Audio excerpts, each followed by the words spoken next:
नमस्कार, मैं राहुल नागपाल और आप देख रहे हैं हमारा यूट्यूब चैनल बोल 85। मेरे साथ जो लड़का खड़ा है इसका नाम अजय है और इसके गाजियाबाद में रहता है। अब आप कहेंगे कि मैं इसका तारुफ आपसे क्यों करा रहा हूं, तो मैं इसलिए करा रहा हूं कि इसने एक ऐसा काम किया है कि ये भारत का एक तरीके से ये काम करने वाला प्रथम नागरिक जो है वो बन गया है। ये मैं इनसे पूछूंगा कि इन्होंने ऐसा क्या किया है जिससे कि मुझे इनका इंटरव्यू करने की आज ज़रूरत पड़ी है। अजय बताइए, क्या उपलब्धि है आपकी?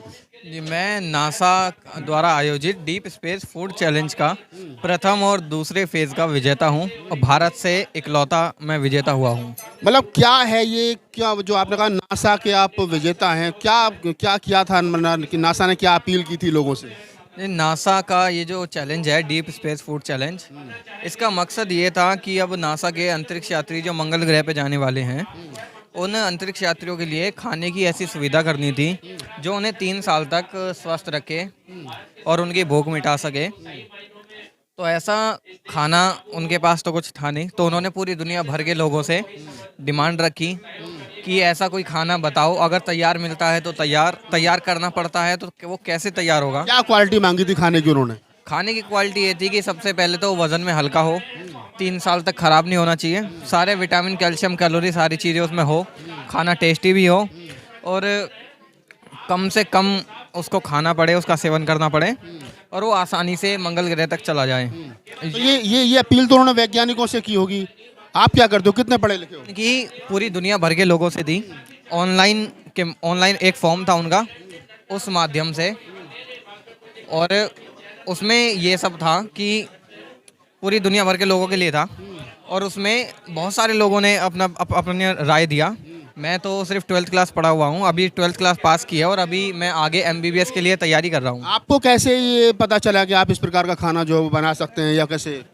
इसका पता मुझे ऐसे चला कि जब दादाजी थे हमारे, अभी तो है नहीं, तो जब हम उनके साथ कभी गर्मियों में बैठा करते थे छत पे और या कहीं भी, तो वो हमसे कुछ सवाल पूछा करते थे, कुछ ऐसे सवाल जो दिमाग घुमा देने वाले। तो ऐसे ही एक बार उन्होंने मुझसे एक सवाल पूछा था, इसी से कुछ मिलता जुलता सवाल था वो। उन्होंने पूछा था कि पुराने टाइम में जो ऋषि मुनि होते थे वो कई कई सालों तक तपस्या करते थे, जंगलों में बैठे रहते थे, तो वो जिंदा कैसे रहते थे, वो स्वस्थ कैसे रहते थे। जवाब पता नहीं था मुझे, तो मैंने हार मान ली। मैंने पूछा कि आप बताओ क्या है, तो उन्होंने जवाब बताया, उसी से कुछ मिलता जुलता था, इससे वो बहुत अच्छा मैच हुआ और इस दादाजी के उस आइडिया से आज मैं नासा के इस चैलेंज का विजेता बना हूँ। आपने कैसे अप्लाई किया था, क्या प्रोसीजर था जो आपने फॉलो किया? उनका एक ऑफिशियल वेबसाइट थी नासा की, उस पर एक फॉर्म था, उस फॉर्म में सारी चीज़ें भरनी थी, जैसे हमारा नाम, हमारे जगह, हम कहाँ से हैं, हमारा ईमेल एड्रेस और जो हमारा फूड प्रोडक्ट है उसके बारे में एक छोटा पैराग्राफ। क्या किया फिर आपने? पैराग्राफ लिखा पूरा? पैराग्राफ में मैंने ऐसा किया, एक सबसे पहले तो उस पौधे का जो साइंटिफिक नाम होता है जो पूरी दुनिया भर में सेम होता है, मैंने सबसे पहले उसको ढूंढा। उसके बाद मैंने अपना पूरा पैराग्राफ बना दिया कि ये इतना सेवन करने से इसका वो भूख वगैरह सब मिट जाएगी, और उसका एक फॉर्मेट पूरा तैयार करके मैंने वो पूरा फॉर्म फिल करके मैंने उनको भेज दिया। उसके बाद क्या हुआ? उन्होंने मुझे विनर घोषित कर दिया फेज़ 1 का, और पूरी दुनिया से तो 28 लोग सेलेक्ट हुए थे। भारत से कितने हुए? भारत से मैं इकलौता इसमें विनर हूँ। बड़ी बात है कि भारत से अकेले थे, और भारत से आप अकेले, पूरी दुनिया से 28। तो फेज़ 1 के उसके बाद क्या हुआ? फेज़ 2 के दुनिया भर से कुल 5 लोग विनर हुए थे, 5 में से एक मैं ही था। भारत से मैं फिर अकेला था। अच्छा, मतलब अभी आगे के क्या अभी फेज़ 3 इसमें चल रहा है जिसमें मैं हूँ। तो फेज़ 3 में पूरी दुनिया भर में से कोई एक विनर होगा जिसका फॉर्मूला लेके वो मंगल ग्रह पे जाने वाले हैं। मतलब जो 5 लोग उन्होंने चुने हैं जिनका बेस्ट खाना है, जो उनके काम आ सकता है, उनमें से एक आप हैं? जी हाँ। और वो भारत के आप अकेले हैं? जी, भारत से। किस जाति से आते हैं आप? जी, मैं SC से होता हूँ। SC में कौन है? जाटव बोले तो चमार।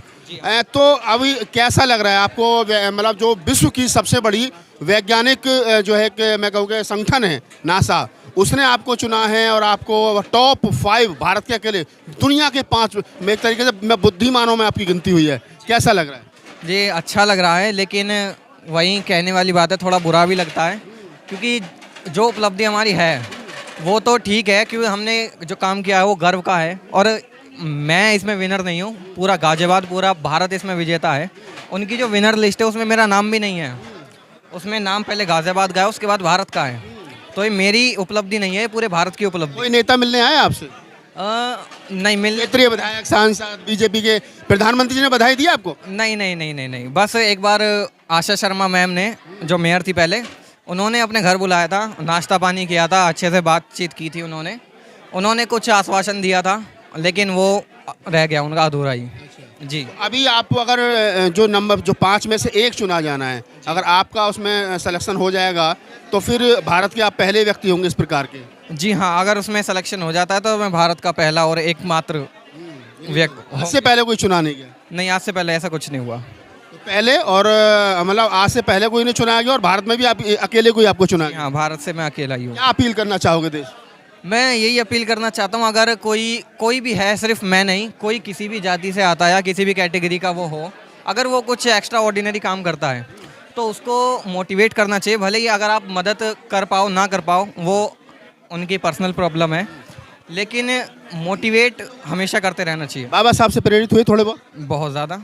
उनका जो जीवन शैली थी, जैसे वो जीते थे, पूरी जीवन भर उनके सिर पे मुसीबतों का पहाड़ रहा, लेकिन उसके बावजूद वो पूरी दुनिया भर के सबसे ज़्यादा शिक्षित व्यक्ति बने, सिंबल ऑफ नॉलेज के नाम से जाने जाते हैं। विदेशों में यूनिवर्सिटी में उनकी मूर्तियाँ लगती हैं।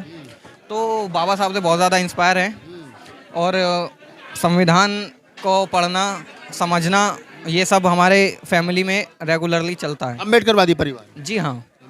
तो आप अजय हैं? पूरा नाम क्या लिखते हैं? ये सिर्फ अजय लिखते हैं। हाँ, सिर्फ अजय लिखते हैं। आप अजय हैं और गाजियाबाद के की कॉलोनी में रहते हैं। गाजियाबाद बोले तो उत्तर प्रदेश, और उत्तर प्रदेश का गाजियाबाद वो शहर है जो दलितों का गढ़ भी कहा जाता है। अजय उसी से आते हैं, अम्बेडकरवादी बुद्धिस्ट हैं, जाति से चमार हैं। बड़ी बात यह है कि उन्होंने जो कारनामा कर दिखाया है वो दुनिया भर के 5 बड़े बुद्धिजीवी लोगों में उनका नाम नासा में शामिल हुआ है, और एक एक को चुनना है। अक्टूबर में ये प्रतियोगिता का तीसरा चरण जो है वो, तीसरा फेज जो है वो कहीं ना कहीं क्लियर किया जाएगा। बड़ी बात यही निकल करके आती है कि अगर यही बच्चा किसी सवर्ण समाज का होता, ब्राह्मण, क्षत्रिय, वैश्य होता, तो प्रधानमंत्री जी भी ट्वीट कर देते। पहले तो मैं इस बात का बहुत बड़ा धन्यवाद अदा करूंगा कि जिस क्षेत्र में वो रहते हैं सबसे ज़्यादा गाजियाबाद की बैकवर्ड कॉलोनी है, उसमें 25 गज के प्लॉट नगर निगम ने दिए थे, जिसमें नंदग्राम में वो लोग रहते हैं। और जो उनकी परिवार और उसके व्यक्तित्व को देखा जाए तो विद्या का धनी है, उसके शरीर में उसका एक एक शब्द जो आया है वो बड़ा ही बहुमूल्य आया है। और हम तो अपने समाज के सब लोगों से ये निवेदन करेंगे कि अगर अगला जब भी उनका तृतीय सत्र आए, हम सबको शॉर्ट नोटिस पर बुलाएं, और ये जो मंच जितना भी है, हमने मंच से भी कहा है, ये सब तैयार रहेगा। आर्थिक रूप से, राजनीतिक रूप से, जिस रूप से भी मदद चाहिएगी, हम अजय के साथ रहेंगे। अजय के साथ है। मैं अजय के मम्मी पापा से भी मिलवाता हूँ आपको, वो लोग भी यहाँ पर हैं। आप जो है वो अजय के पापा हैं, तो बताइए थोड़ा सा बताइए हमारे दर्शकों को, कैसे आपके बेटे का जो सिलेक्शन हुआ, क्या कहना चाहोगे? बेटे का सिलेक्शन भारत की बहुत बड़ी उपलब्धि है, और इस उपलब्धि को हमारे प्रशासनिक लोग, शासन के लोग भी अभी जानने को तैयार नहीं है। वो ये सोचते हैं कि एक बच्चे ने किया था, उसने अपने लिए किया है, जो कि बेटा बार बार एक चीज़ बोलता है कि मैंने जो किया, मैंने देश के लिए किया, ये मेरा इसमें कोई भूमिका नहीं है, मैं तो एक माध्यम हूँ। बीच बीच में ज़रूरत रही है, बच्चा परेशान रहा है, आर्थिक सहायता से भी परेशान रहा है, अधिकारियों के पास जाने का काम भी इस बच्चे ने किया है, मैंने भी किया है। किसी तरह की सपोर्ट ना मिलने के कारण कुछ ऐसे निराशा से भी झलक ना दिखता है ऐसे बच्चे के अंदर। बाकी कोई नहीं, आप लोगों की जब अब टीम हमारे साथ है तो हमें घबराने की और सोचने की कोई बात नहीं है अब। और आभार व्यक्त करेंगे आपका चैनल और भारतीय लोकतांत्रिक समाज संघ का, कि वो भी हमारे महासंघ, वो भी हमारे साथ है। आपके साथ हैं। तो ये अजय के पापा थे, अजय की सिस्टर और अजय की मम्मी हैं। कहना चाहोगे भाई की इस उपलब्धि पर? सर, उपलब्धि भाई की नहीं सबकी है, बाकी हम तो खुश हैं ही। आई थिंक मेरा ये कहना है कि सबको हर तरह से जितना हो सके अपना तन मन धन हर तरह से, सिर्फ भाई को ही नहीं, कोई भी बच्चा, उसको हर तरह से सहयोग करना चाहिए। बाकी मैं तो बहुत खुश हूँ। बहुत खुश हैं। अजय की मम्मी भी हमारे साथ हैं। बताइए बेटे ने इतना बड़ा काम करा, कैसा लग रहा है? बहुत अच्छा लग रहा है। और मैं चाहती हूँ कि फाइनल में इसका नाम आए तो और बेहतर होगा।